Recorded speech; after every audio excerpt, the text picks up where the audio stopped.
Josh Homme has over the years created music that is different from everything else.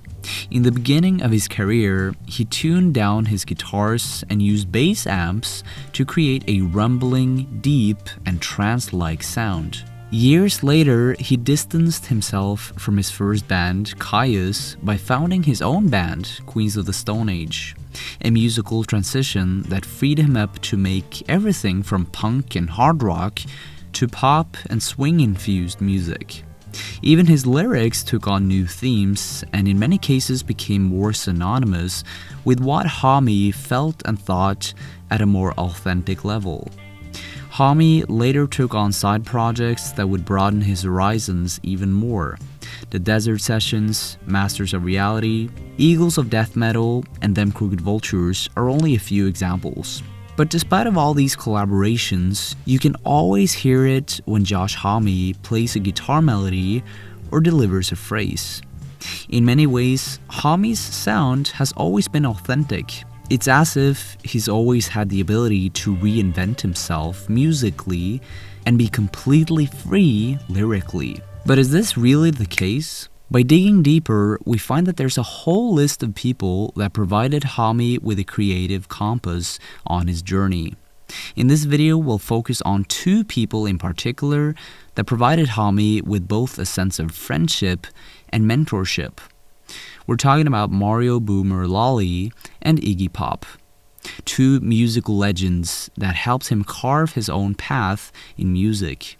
More specifically, they equipped him with the mindset to musically reinvent himself and the ability to lyrically express himself freely. Let's take a closer look. Palm Desert is where wealthy, sun-worshipping Californians go to die. This statement is taken from Joel McIver's opening line in the book about the band from 2015. And it's true. Palm Desert is more or less a dead place, as described by the kids that grew up there.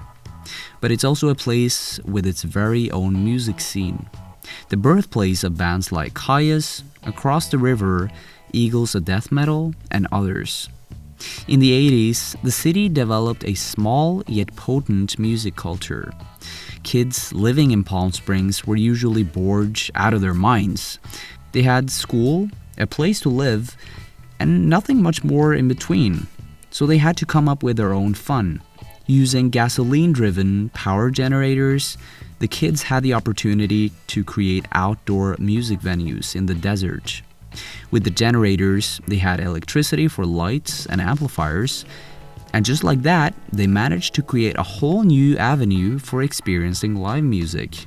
You had the dust winds rampaging around you, a clear view of the Milky Way above, and basically no rules whatsoever. Because the movement was so small and everyone knew each other, it was really important to stick out from the crowd as a musician. Otherwise, you'd get bullied by other kids at school. This message was especially emphasized by Mario Boomer Lalli, the singer and guitarist of Across the River, and later a member of the Sort of Quartet, Yawning Man, and Fatso Jetson. I think Mario was a big-time igniter of the idea of you need to sound like yourself, and nobody else. I played at his house when I was 12, 13 in his laundry room garage. At the time, you're still finding your way and you're just starting to play in the first place. So it'd be really easy for some 18 or 19-year-old person to look at a 13-year-old band and be like, this fucking sucks, and leave it at that. But to see something in it and be constructive and encouraging takes something special to do that. And Boomer was that someone special who was encouraging, To Homme, Mario was like a mentor or a dispatcher, someone who gave him a sense of direction. From that moment onwards, he was on a mission to create something unlike anything he had heard before. A mission of musical reinvention. Josh Homme and drummer Brant Bjork were only 16 and 18 when they attended their first generator party, where they saw Mario's band, Yawning Man, play. According to them, the scene was more similar to the 60s in the sense that people would trip out on shrooms and acid while playing. Other people remember the scene as more of a conglomeration of everything. Funk, psychedelia, metal, and punk all melted together. Feeling inspired, Josh and Brandt formed a band with bassist Chris Cockrell and vocalist John Garcia. Nick Oliveri joined on rhythm guitar sometime later on, and together they formed a band called Katzenjammer. The guys played under the moniker for quite a while until they changed it to Sons of Kyuss. This is also the period where Homme took Mario Boomer's advice to heart. At the time, Homme was really into punk and hardcore bands like The Germs, Black Flag, and GBH, but he couldn't copy the punk rock sound anymore. He needed to find a sound of his own. She gets this demo from a friend of hers of this new band called Sons of Kyuss. And I'm going, wait a minute, this swings. These guys are swinging. But then we heard they were playing a show at a little club called The Gaslight in LA. So I went to the show, and I was blown away. They were tuned down to practically a C on their E string. That was unheard. No one had ever tuned down that low in 1990.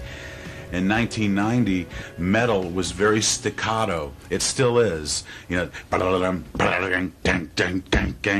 and Kyuss was fluid. It was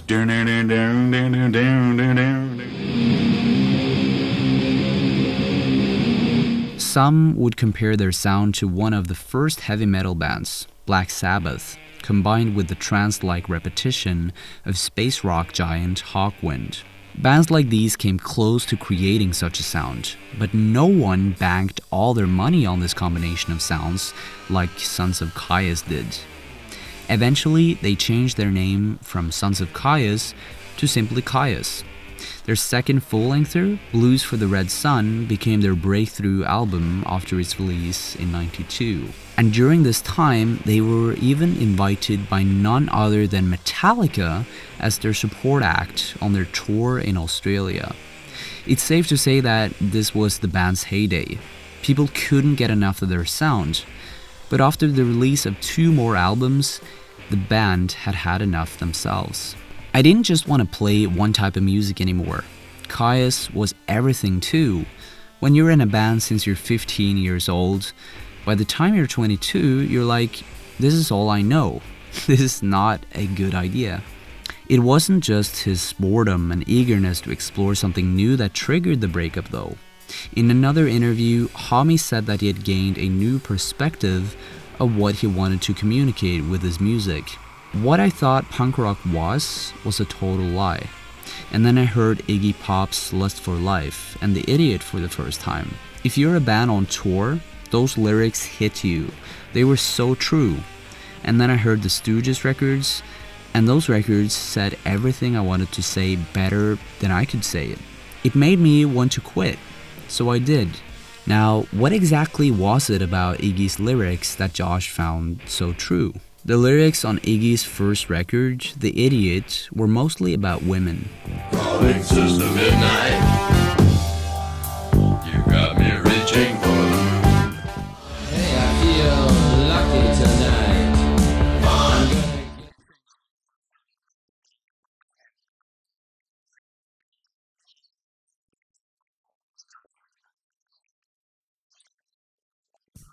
Most of the songs Homme wrote for Kyuss before discovering Iggy Pop and the Stooges were rather subtle. He wrote about boredom, the desert, love, loneliness, and fantasy, but in a vague way.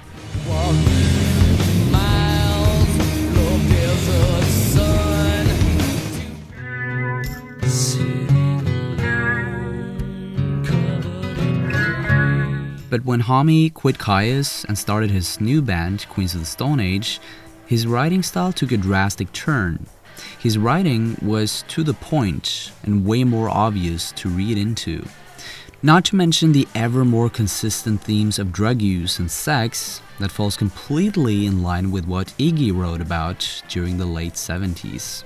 Regular John, for example, is a song off of the first Queen's album, and it's a song describing a social interaction with a prostitute.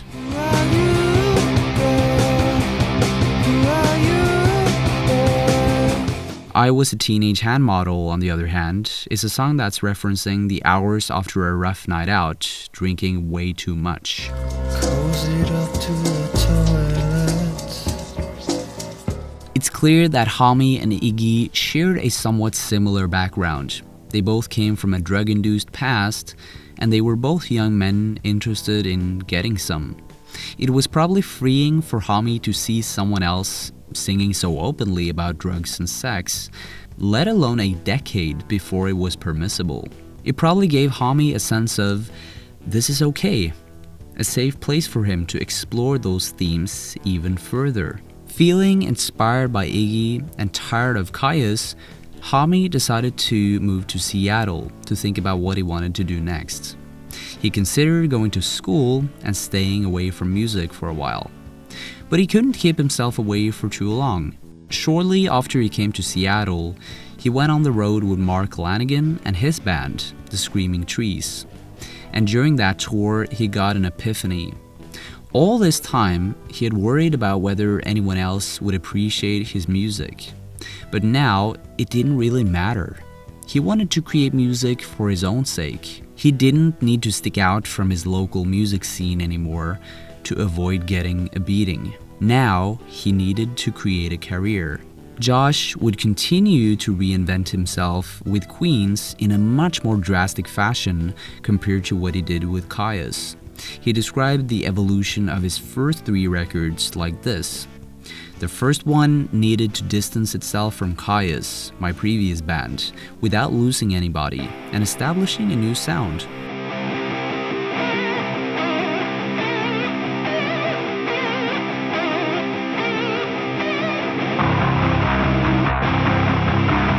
The second record fans out the music so that we can play a little bit more of what we'd like to play.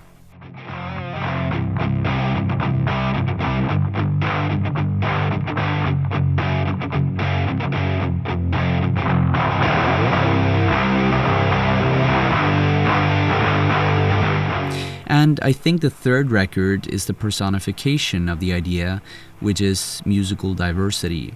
And goes from garage sounds to almost rock opera in some moments.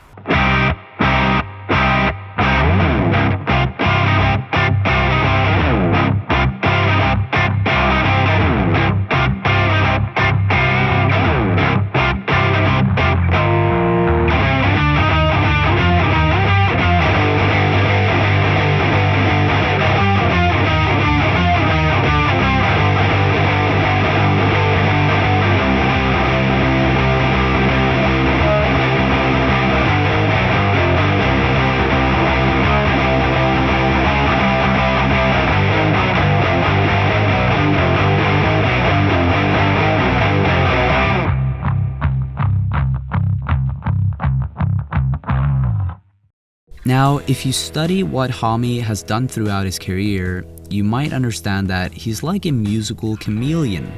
He's always open to learning new things and collect new ideas from people around him. Ever since starting Queens, Homme has chosen to evolve musically by always inviting new people into his band.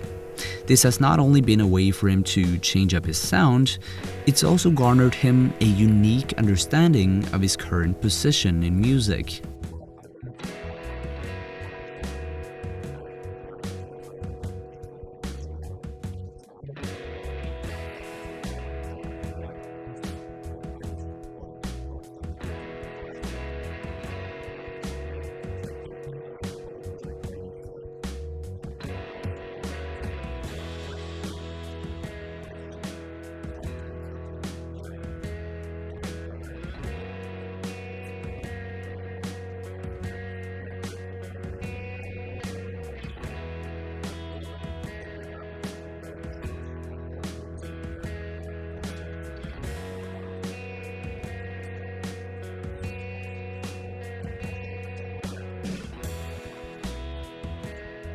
This idea of always surrounding yourself with new musicians in a working environment is aligned with Homme's long-lasting belief of musical reinvention. Human beings are built to be social, And because of that, we have this innate ability to adapt to other people's behaviors and beliefs. So the easiest way to reinvent yourself musically is to hang out with musicians that create music that's different compared to yours. Homme has done this almost throughout his entire career. In 2005, he collaborated with ZZ Top guitarist Billy Gibbons for the band's fourth record, Lullabies to Paralyze. Gibbons provided guitar tracks and vocals on Burn the Witch, a song that at the time was the most modern take on blues rock.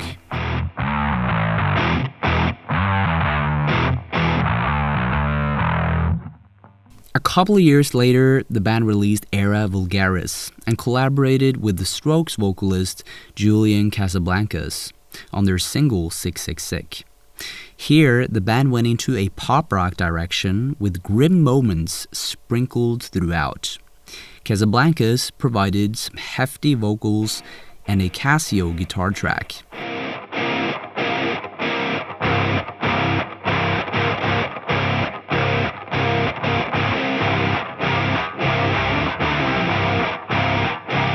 And for their final release, Villains, that came out in 2017, Josh decided to work with producer Mark Ronson. Originally inspired by Uptown Funk by Bruno Mars, Josh wanted Ronson to create a tight sound, and the result was a swing-inspired pop rock track.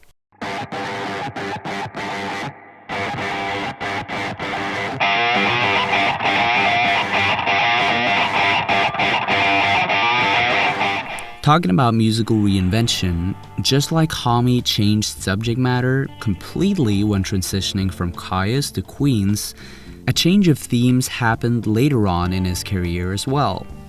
With the turn of the decade, from the 2000s to the 2010s, you could hear that he went from being more of the braggadocious type to becoming more melancholic and vulnerable. Don't get me wrong, there's elements of anger, happiness, and sadness sprinkled throughout all the albums, but the place where his melancholy hits the hardest is on I Appear Missing, from Like Clockwork, the band's sixth album from 2013.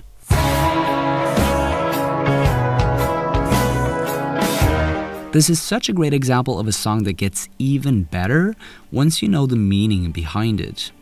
Homme hasn't really talked much about the song ever since the album's release, but on the Mark Maron podcast, he decided to reveal the truth.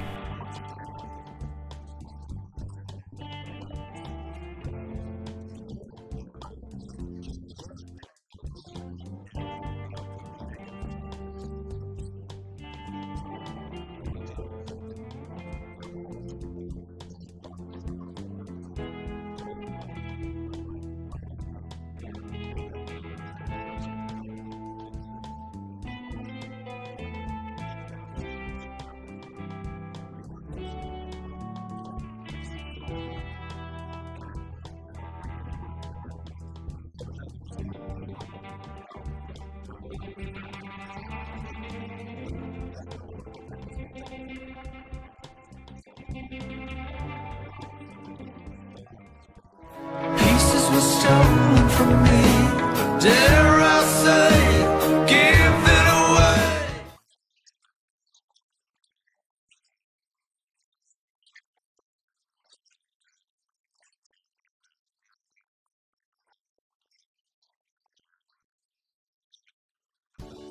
Homme basically felt like he physically and mentally lost a part of himself after the surgery.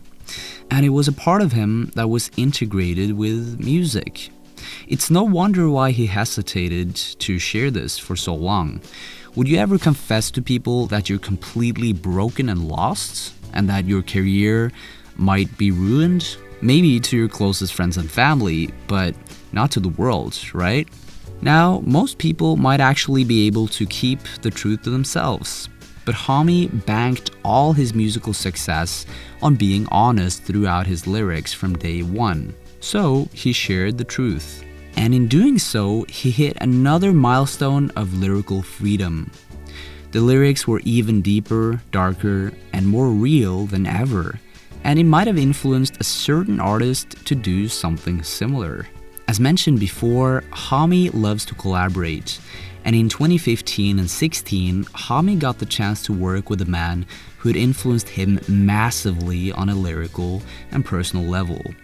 It was none other than Iggy Pop himself who suggested the idea of a collaboration between the two. He had watched a show that Queens of the Stone Age did on May 23rd, 2013 at the Wiltern, and he was so amazed by this show that he decided to reach out. There's a really nice concert on YouTube, but the comments are extremely appreciative of the quality. The word excellent comes up again. And I wanted to make something, I wanted to be part of something with a fair degree, the most possible excellence. When getting the opportunity to make Post-Pop Depression, it seemed like Homme was able to give something back to Iggy for all the years of great music that he had already given him. All of a sudden, he got the opportunity to influence Iggy, and not just by providing music and production duties, but by delivering a concept no one had heard before. You know, one of the things that is important to me about this is that these, you know, Iggy is 68, and that 68-year-old perspective in rock and roll is not represented. And certainly it isn't represented in a way that is accessible to someone 18, 28, 38, 48, you know? And so there's just this unique perspective.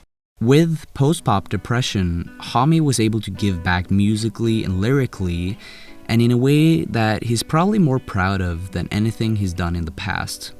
Not to discredit his work with Queens, Kyuss, the Desert Sessions, and the countless other projects that he's been a part of, they've all influenced a ton of musicians and fans over the years. But keep in mind that it was thanks to Iggy's lyrics that he felt like he had something he wanted to say after he quit Kyuss. He probably wanted Iggy to know that, and what better way to show his appreciation than to help Iggy share a message that was just as honest and melancholic as his own message 3 years earlier on in I Appear Missing. I've nothing but my name. Over the past 3 decades, Homme has showed fans that he's been able to craft his very own style in rock music and lyricism. But he couldn't have done it without the help of others along the way. Mario Boomer Lalli helped him mindset-wise to stay on the path of musical reinvention. By living and breathing this principle through always collaborating with new people, he has inspired tons of musicians around the world. And by being completely honest in his lyrics, like Iggy, he is reinforcing the idea that you can sing about whatever you want. Alright, that's it. Thank you so much for watching this video. I just wanted to give a quick shout out to Eirik over at Living Room Guitar Demos. He's basically making a lot of videos about guitar gear, guitar pedals, effects, everything related to guitar really. So if you're into that stuff, make sure you click the link below and check out his channel. And other than that, again, thank you for watching, and I'll see you later. Cheers.